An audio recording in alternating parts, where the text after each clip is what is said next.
Weather Service in Mount Holly, New Jersey has issued a special marine warning for Delaware Bay until 11 p.m.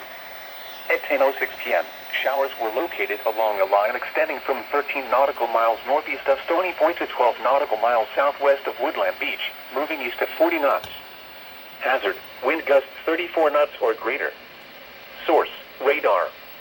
Wind gusts to 35 knots have been reported with these showers in Delmarva and southwest New Jersey. Impact, small craft could be damaged and briefly higher winds and suddenly higher waves.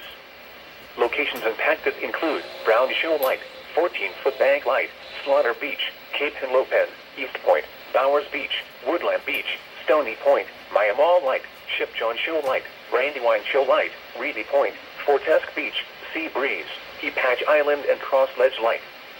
Move to safe harbor until hazardous weather passes.